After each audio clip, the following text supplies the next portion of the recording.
So the topic for today is equanimity. And over the years, people have come to me when times are challenging, either locally in a certain area or nationally or internationally, said, "Gil, please give a talk on equanimity." It's like the go-to thing that people are requesting. And when I discovered equanimity for myself, it was on retreat. And I was quite surprised to discover it and to understand how both sweet it is, that it's really sweet, that it really involves a tremendous clarity, and it's powerful. It's an amazing thing. And I had no idea until then that equanimity was like a thing. It's a particular state that we can experience, particular way the mind operates that can be known, that operates. If anything, when I thought about equanimity before, I thought it was like a admonition, like stay calm. Don't be reactive now or something. Some a little bit, like you have to do something. Okay, I got to be equanimous. But to discover on retreat, as the mind got very settled and peaceful, that there arose this particular state of mind or particular activity of the mind, in a sense, that is known as equanimity, and how beautiful it is. That was a great, a great source of joy for me. So the word for equanimity in Pali, in the ancient language, is upekkha. And it is a word that means something like to watch over, to have an overview of something. And so to have the big picture of something. And it's not a few times that if we have the bigger picture of what's happening, that we're going to be much more forgiving in the situation, much less reactive. If someone, is being unnecessarily snappy, irritated and irritable, and just like, what is going on here? This is my friend, or this is my colleague I've known for a long time, and it's easy maybe to get self-righteous or upset or critical. This person's doing me wrong. But then someone tells you, so-and-so just lost a very close relative. And they have all these personal challenges right now now you have the bigger picture to understand more why the person is emotionally challenged. So, okay, let's give this person lots of permission. Let's just hold this person with care and kindness and not take it so personal that the person is like attacking me by being snappy. So there's lots of situations like this where we do this, maybe, or we don't do it because we don't have the overview. Maybe you're in the market, checkout, and you're going to the checkout, and there's lots of lines, and you see one place where the line is kind of short, and it's clear that you have the right. You're there, right there, ready to move into be the next person in line, and someone slips right in front of you. Like, how could they do that? They could have seen me, and how could they possibly? This is offensive, and then they see me, and so many times people don't see me, and I should give this person a piece of my mind, and this is not how good people operate.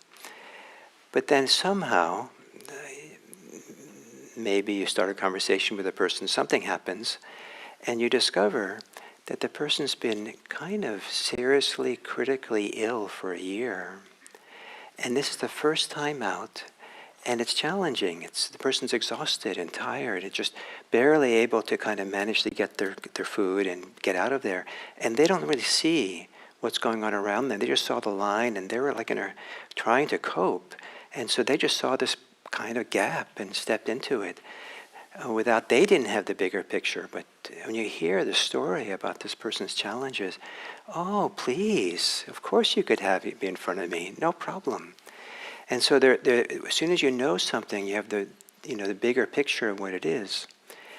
And one of the remarkable things that happened to me many years ago was that I did a retreat with Stephen Levine, who was one of the premier kind of pioneers for the modern hospice movement. And he wrote a very impactful book at the time called Who Dies? About death and dying. And so I did a weekend workshop with him, and brilliant man, very insightful and attuned to people.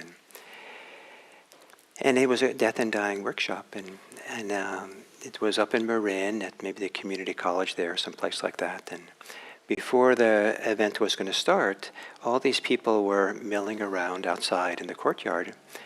And I don't know exactly I don't know exactly how to describe how I was viewing everyone, but I think I was a little bit, at the minimum, I had this view that these were just everyday, ordinary people. It might have been a little worse than that. But if I could remember it properly, I would tell you. But some view like, oh, these are ordinary, everyday kind of people. And then we went into the workshop for the weekend. And the primary way in which Stephen Levine worked was he invited people to come up and speak about their challenges around death and dying. And then he would engage them in a transformative way very quickly. It was remarkable what these 2 days were like. And the people who spoke, who were these ordinary, everyday people, had these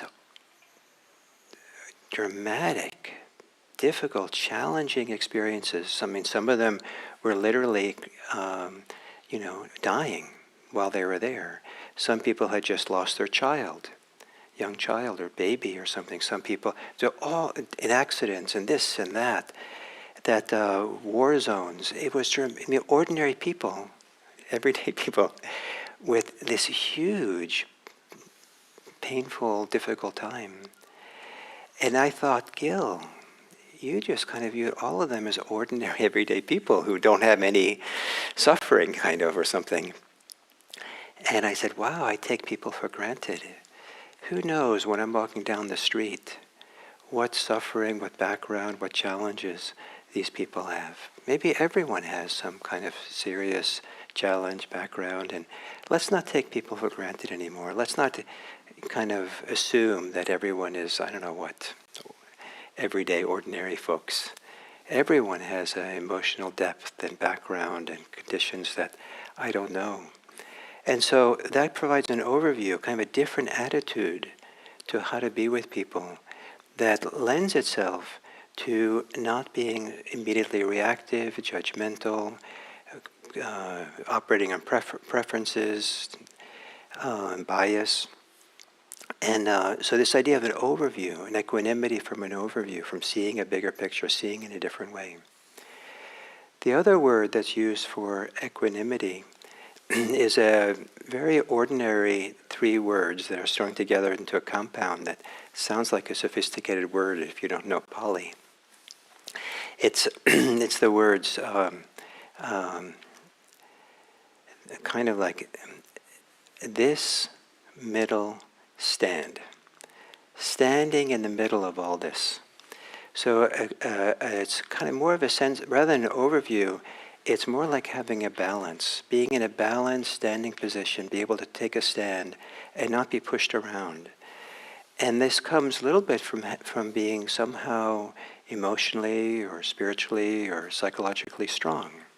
There's some kind of inner stability, inner balance, that if someone comes and says something unkind to you, or if someone praises you, that that's not going to kind of hit anything inside.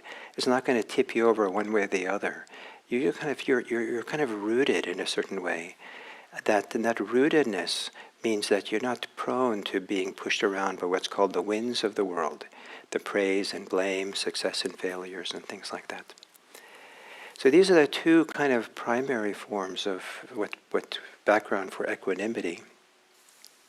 And what they both do is they protect us from a reactive mind.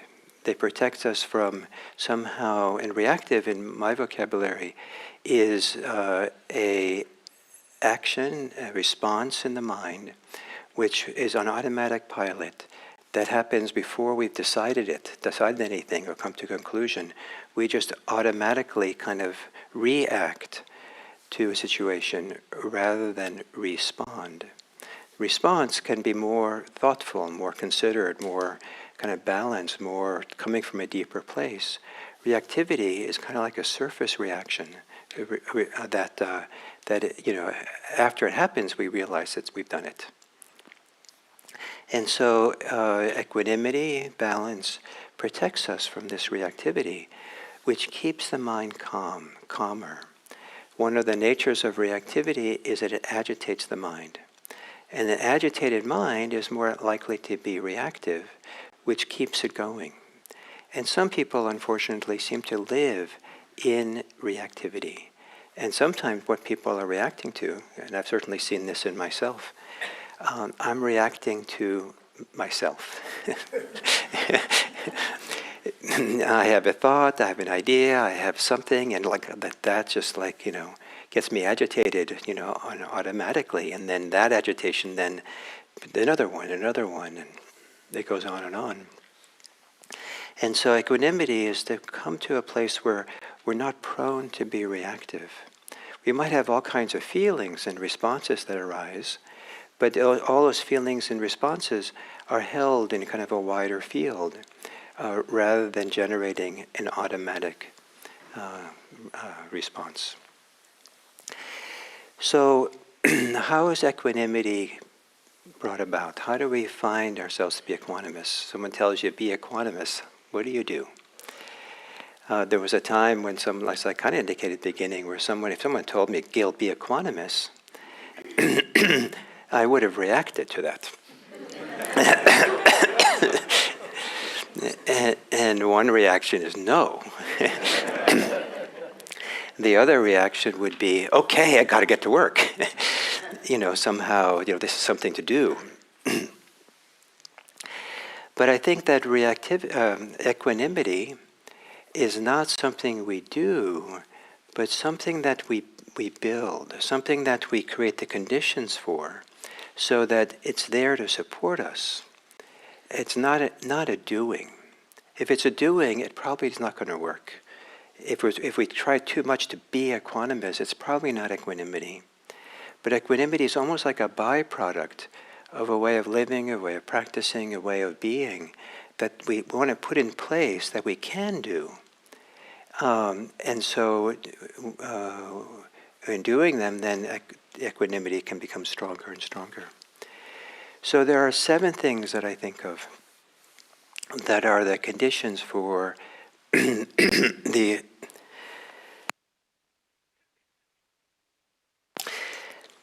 7 conditions for the arising, the appearance, the establishing of equanimity. The first is, and some of this kind of follows a very common progression of practice described in the Buddha's teachings. The first is to live an ethical life.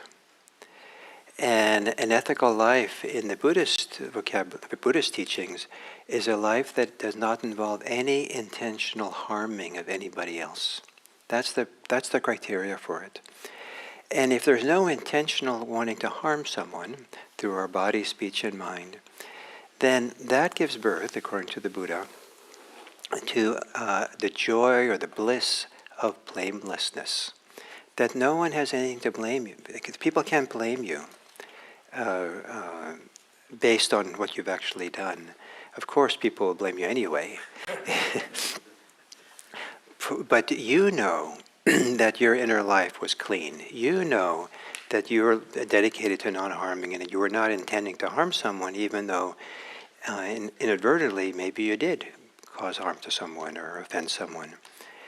And then you maybe try to take care of that, but at least you have the equanimity, the balance, that you have nothing to apologize for. You don't have to be or worry that someone's going to find out what you did because you had unkind thoughts or you did something unethical. And so a tremendous value of living harmlessly, dedicated to harmlessness. that's based on no hostility, living a life without hostility. And to take refuge in that, to value that, to realize how important that is. So that if someone does blame you, so that if you do something that the byproduct somehow accidentally is that it causes some harm or pain for someone, you at least don't have to worry about your intention. You don't have to worry about, the motivations you have in your inner life. You kind of feel good about yourself on the inside. You might not feel good about the consequences of what you did, and you might want to try to do something to alleviate the problem that was caused. But there's some balance or some non-reactivity. There's nothing in there that causes you to feel like you did something wrong, that you somehow were off in your way that you went through the world. So this sometimes it's called the bliss of blamelessness, the well-being of knowing that you've done nothing that deserves blame from someone else. The second support for equanimity is, it's often in English called faith, saddha in Pali. I like the word confidence. Confidence in the practice, confidence in the Dharma, confidence in these teachings, confidence in the purpose of this practice. That when there's a confidence about how to live, confidence about a practice we have to engage with this life that we have, if that is strong, then we know we have inner resources and an inner direction, inner orientation that will support us in any circumstance we find ourselves. And so even though we don't understand what to do in a situation, we know that the practice is always there. I can't tell you how many times I've been in a situation where I did not know what to do. But I've come to trust that in those circumstances, I can always be mindful. And if I'm mindful, somehow things seem to work out that I couldn't have predicted. If I had not been mindful, I would have been caught up in my reactivity, my fears, my trying to figure things out, my kind of agitated mind. But with a faith and confidence and mindfulness, I can stay somehow balanced and calm, non-reactive, and realize, okay, we have time here, let's just be present.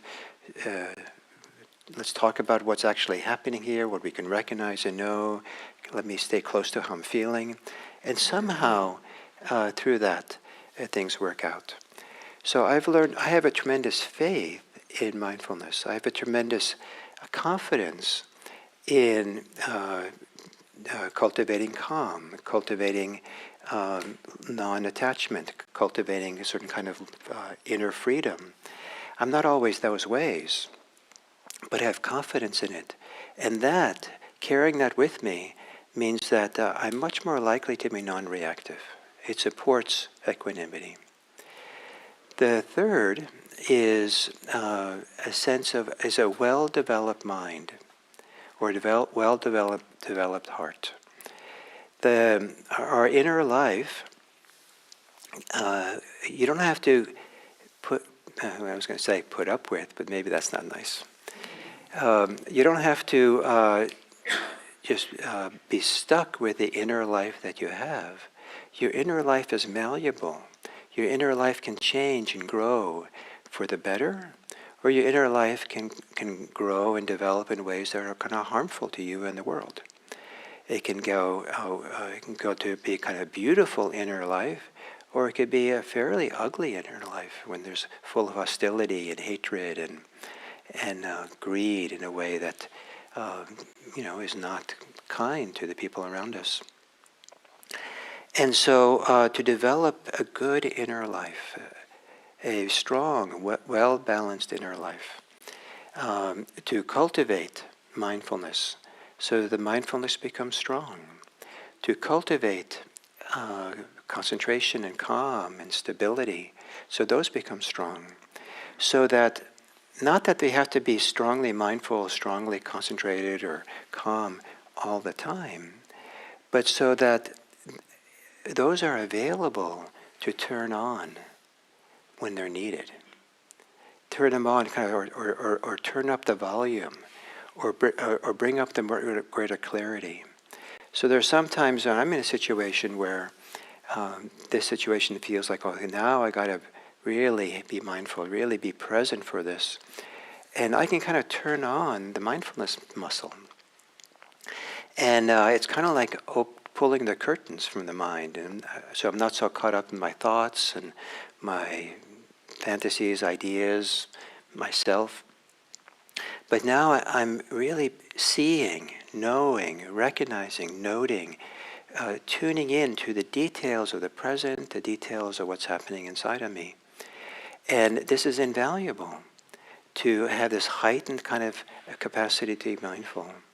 There's a lot of circumstances where, because of my role as a teacher, where I'm meeting one-on-one with people, and it's really important that I kind of turn this on so that I'm really attuned to what's happening in me and the other person, really present. And I'm not thinking about the past and the future too much. I'm not even trying to remember what people say. I'm just really trying to turn on and be present, be mindful, be clear, and track what's going on here. There's, and it's not always appropriate thing to do in all circumstances. I shouldn't do this too much at home. With my family, my kids, that it's a little bit, too much for them. But they have the ability, when something is difficult, to turn on the mindfulness and really know it's there, it's a strength we have. Or to turn on the calm or stability, to be able to kind of know how to kind of become embodied, how to relax, be settled, be here in an embodied kind of way that's soft, relaxed, calm, to breathe calmly. This is a great skill to have. Both of these, to turn on a higher degree of strength of mindfulness, a higher strength of stability, calm, help then this non-reactivity to be there. We're less likely to react because we have this balance, this support. The fourth factor is a well-developed happiness, well-being, to become happy. And this is one of the goals that is inherent or explicit in the Buddha's path to liberation, that the on the way of this path is to become happier, to have more joy, to have an inner life that is you're glad to have, you're delighted to have. There's delight in it. There's joy, there's happiness. And this is, of course, a little bit challenging to hear for some people. There's a lot of people who their life is not like that, where they're quite challenged, quite sad, grieving, depressed, angry, hurt. There's a lot of people that way. The Dharma, though, is here to support them with this practice, to hold it and be with it in a wise and compassionate way. But in the process, it is supposed to kind of slowly help people to develop an inner capacity for happiness, well-being. So their inner life has the ability to feel, when it's appropriate, a friendly and welcoming place to be. In a sense, we're in the Dharma, we're supposed to become our own friend, so that our mind, rather than being an enemy, is our best friend. We're happy to be accompany our mind or have our mind along because it's a happy place to be. So one of the ways that's developed is to begin recognizing more often than we normally would when we have moments of well-being, when we have moments of pleasure and delight. I'm quite capable of leaving my house in a hurry. I'm late to come and teach the Dharma. And so I don't even know that it's a beautiful blue sky and recognize the clarity of the light in the early morning because I have important places to go. Or we can take the few extra seconds, few extra minutes to start enjoying and appreciating the simple joys of life, the simple pleasures of life. Not to be hedonistic, but in order to begin conditioning ourselves, acculturating ourselves, that it is possible to create the conditions for inner well-being. One of the functions of of samadhi practice is in fact to cultivate greater sense of well-being. One of the functions of mindfulness practice is in fact to discover how to put in the conditions of mindfulness so that a natural capacity for well-being wells up. One of the great surprises, one of the great pleasures, treasures of Dharma practice is discover that there's well-being, there's a sense of joy and happiness that can arise for no good reason. Most of us, we need reasons. Win the lottery, we get a good date, someone praises us, all kinds of things that conditions in the world have to be a certain way. And some people are chasing the world, chasing conditions in the world, trying to reorganize things and make things happen so that they get the conditions, so they get things happen that make them happy. In the Dharma, we discover that we don't have to our happiness doesn't have to depend on the world being in a particular way, getting what we want. There can be the harmonious working of the inner life itself produces happiness and well-being. And it's really a delight to just feel this, carry with you an inner happiness not dependent on the world. And that's one of the lessons of this practice. The next one is, so that's 4. So ethical integrity, faith, well-developed mind, a sense of well-being. And then the 5th is wisdom. To have some good understanding, street smarts about what goes on in this world. So I acquired some wisdom from the Stephen Levine workshop. And it wasn't so much about my own relationship to death and dying from that weekend, but rather was a much deeper understanding, appreciation, wisdom about the challenges that human beings have. That when I was young was quite kind of eye-opening to see. And so that gave me the wisdom to not take people for granted, to be ready to understand that people are suffering. And that wisdom gives me more ability to hold people with equanimity, with care.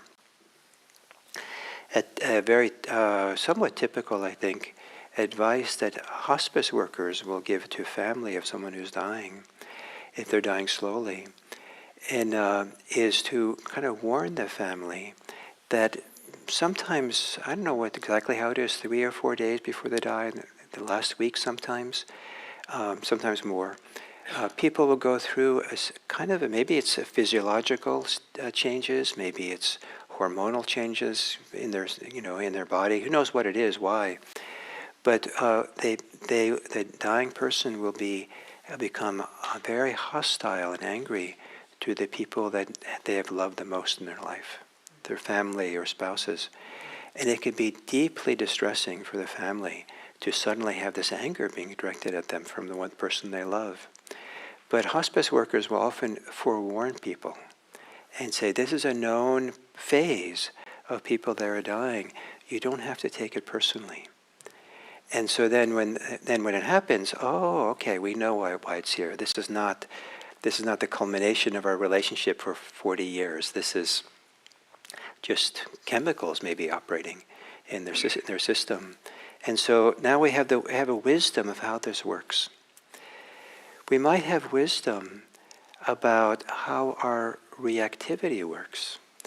Maybe we've learned the lesson from many years' experience, slowly gained, that when we react, we get a headache. When we react, we feel stress and tension. When we react, we tend to make a lot of mistakes. And so to begin slowly to learn our delusions, our reactivity, our beliefs that are operating that keep us from being equanimous, that's wisdom. A few things that I learned myself through these years of practice that was slowly gained, because maybe sometimes I'm a very slow learner, and but it slowly dawned on me that my success rate at predicting the future was abysmal. And I had, I would have all this fear about the future, plan. I would try to set everything up to be just perfect so it'll all be good. And I was just planning ahead and anxious and wondering or expecting it to be a certain way. And over and over and over again, the event that happened was different than how I could have expected it to be. And so slowly, I learned that, Gil, the chances are pretty high that your predictions of the future, your idea of what's coming, is not going to be right. And that wisdom created more equanimity for me. I have delusions. And so that was also slow to recognize. So I've maybe mentioned this recently, but one delusion that I'm still operating under is I do a lot of writing, little essays and different things.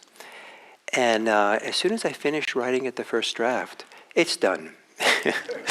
It's ready to be sent out or something. And I'm eager to send it to someone to help edit it or something. But it's done. I've done my piece. And occasionally I've had that idea in the evening, and then in the morning I wake up and I have new ideas. Or I read it 2 days later. So wait, this is not ready. So I don't know what it is and why I'm built in this kind of way that I come to these conclusions. Maybe I think I don't know what, I'm not going to guess. But I have a delusion. And that delusion was, again, there I slowly learned to see it. And now I see it when it's there. And so I don't bite. I don't give into it. There's equanimity, and things are much easier for me with my writing because I just now give it the time that it needs. Much of what it needs. So wisdom. The sixth is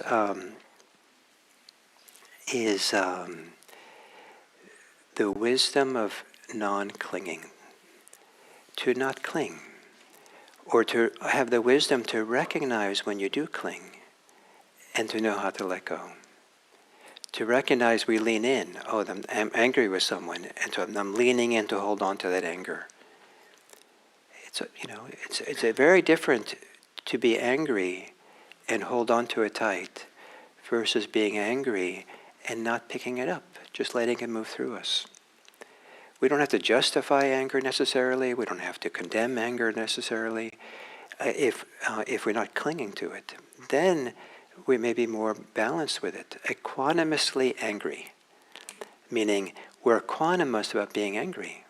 Look at that, there's anger. Well, let's see how this goes. Rather than immediately getting on the angry bandwagon. To have a desire. Desires can be a dime a dozen. But again, when we cling to desires, that's where we might make problems for ourselves, or that's where we lose our equanimity. And so to learn to not hold on to desires, to hold them lightly. And, rather than holding it in a fist, we hold them with an open hand so we can see them clearly. And we might then better be able to assess, is this a good desire or not a good desire? Useful or not useful? So to learn something about clinging, it gives a lot of, it contributes a lot of capacity for equanimity, because most loss of equanimity, most reactivity involves some clinging to something. And then finally, the seventh support for equanimity is the absence of clinging. The absence of holding on to some fixed ideas about life, ourselves, fixed ideas about who we are, who we're supposed to be, who we shouldn't be, fixed ideas of what is right and wrong, so that when something happens in the world, it doesn't hit some attachment we have. It doesn't hit something we're holding on for dear life. So, the example that's given in the teachings of the Buddha is that conceit is apparently like the flag, the banner that an army, troop carries with it into battle, announcing that it's there. And then everyone can attack. But without the flag of conceit, nothing can be attacked. So it's kind of like if you hold up, something, if you throw something at it, it can hit it and hurt it, and then there's a reaction. But if there's nothing there, then some things go right through. It's like a closed window. The neighbor's baseball will break it. Open window, it goes through and lands in the living room floor, hopefully, and causes no damage. And so there's a deep letting go that is possible that the Dharma teaches. And that deep letting go then means that we're not holding up panes of glass that the world can strike. And then we react accordingly. Things just go right through, in a sense. Things can arise and, So, if one of you said to me that, Dharma teachers who wear gray shirts, and, they're a sorry state. I don't know, I think that would just that wouldn't touch me at all. I might wonder about you.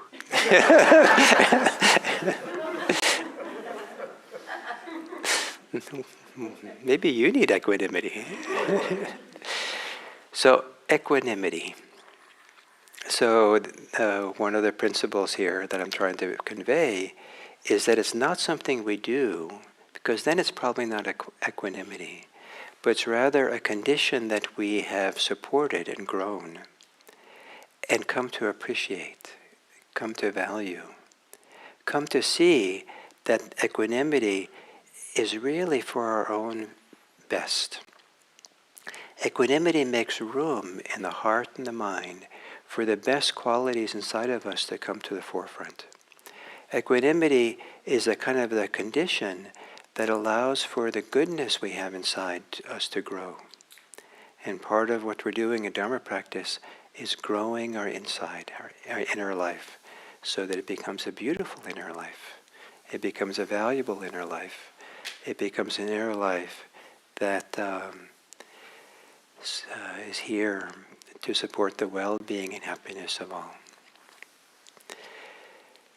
So those are my thoughts on equanimity. So what are your thoughts? We have about 5 minutes before the end. Do you have any questions about that, or thoughts, or did you lose your equanimity in some way hearing it?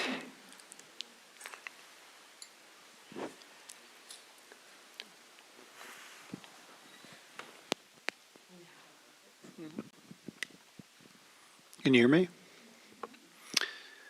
So, I've been thinking about equanimity in the context of what's going on right now in the world, and particularly the news that we got last night that we seem to be starting yet another war, our country that I'm a citizen of. And I came into this very troubled by that. And I listened to your talk, and everything you said is correct. It makes sense. And yet,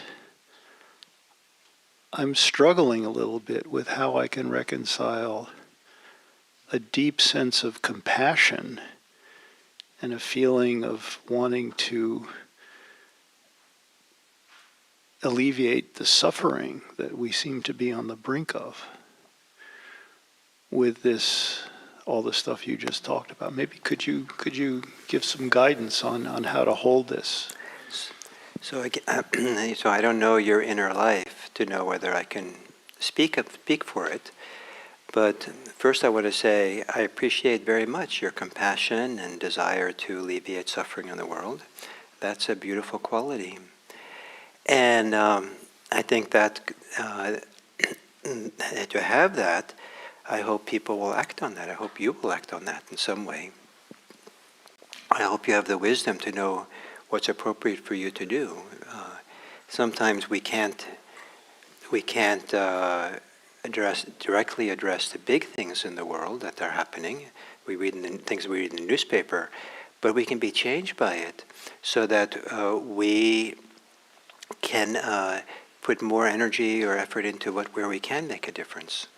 It might be that if you offer your care, support for the neighboring child, you might be preventing World War IV.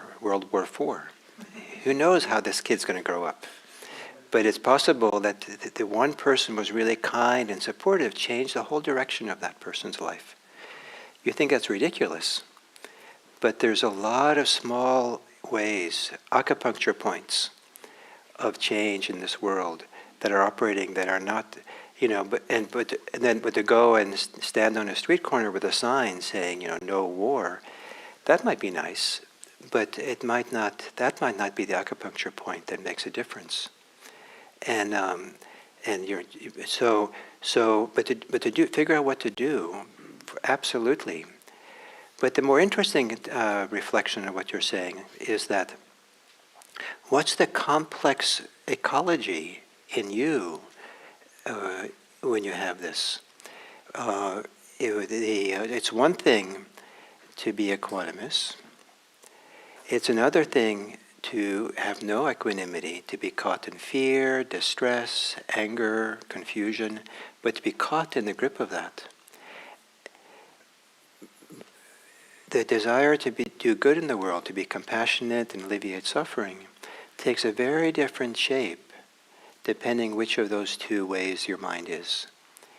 And so the chances are that the tone of voice, the way you said this, and the way your face and everything looked, there's a lot of extra going on here for you that's not needed. And so to not let that be unconscious, so that it creates a power, a strength of distress and pushing, like something needs to happen here, that's being pushed by fear, distress, anger. That's what the Dharma practice, that's what deep equanimity helps us to find. And then we find that, and maybe settle those things, heal those things, and then maybe when we do engage in compassionate care for the world, we do it in a way that's more effective.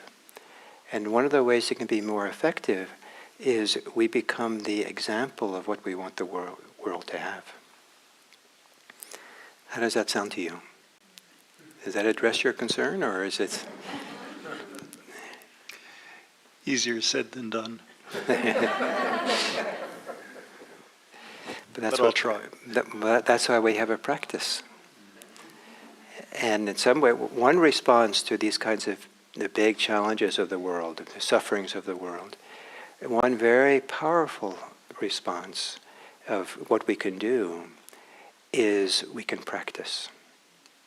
And some people actually will dedicate themselves to a life of practice, because this is the deepest response that we can do. Some people feel that's not for them, that response, or that seems like it's avoiding the problem. But in a sense, in a real sense, I saw the huge challenges of the world when I was young, the stress of the world, and that's what I decided. I decided to take the route of the Dharma and the practice. And so now when I teach, I've tried to teach in such a way that support people in their suffering and freedom from suffering. But I'm also teaching because I want all of us, I want everyone to become agents of change, to make this world a better place. Not just to sit and meditate, but to, whether it's the local children or whether it's, in capitals of the world, or that we try to make this world a better place. But so that's a response to you that dedicating yourself to practice is not a escape. It's a way of really getting to the bottom of ourselves, bottom of our reactivity, our attachments and clinging, so that we can be much more effective and happier in how we deal with the suffering of the world. So maybe if you think it could be a short answer, can you pass it there? Because the time is up now, and I'll try to be quick with my answer. Now let's see if I can be quick with my, and equanimous, my question. I just remain confused, and I may be saying the same thing that the gentleman just did, but it seems like with practice that compassion is essential, or where I want to go, and so is equanimity, and that I need to just keep finding a balance between those. And when I find I've gone so much with compassion that I'm overwhelmed, then I need to go back, work more on being have equanimity. But yeah, I think I went through I'm not being short, am I? I went through about 15 years of being part of the Friends meeting, the Quakers, and it seemed like both of those were something that was being worked toward, not always with ease. And the other day let me respond, since may I? Okay. So equanimity and compassion, maybe both of them are expressions of something deeper that we develop. Right. And so what we're doing in the Dharma practice, we're trying to get back to the roots that are deeper down. And so we don't want to be too quick to call upon equanimity as the response to the world, too quick to call on compassion. We might not be quite ready. So we want to develop a strong practice which creates the inner stability, the inner quiet, the inner mindfulness, so that we can actually start seeing the roots of what's deeper inside. It's those roots that have to be somehow transformed. Without knowing ourselves down to the depths, we're just rearranging the deck chairs in the Titanic. I don't know, I drove by a church the other day, and there was a big banner that said, immigrants and refugees welcomed here. And Yeah. it seemed like it wasn't a wild action, that it was a loving action. Yeah. And if we're very committed to ethics and compassion, Yeah. sometimes I just really feel like in a very calm, loving way, it would just seem like a group that I really love, that's Yeah. devoted to those would. Yeah, very nice. I love the Quakers, and I love the Quakers and different churches that are involved in social action. That's their mission, is to be involved in social action, and I think it's fantastic. Okay, thank you all very much.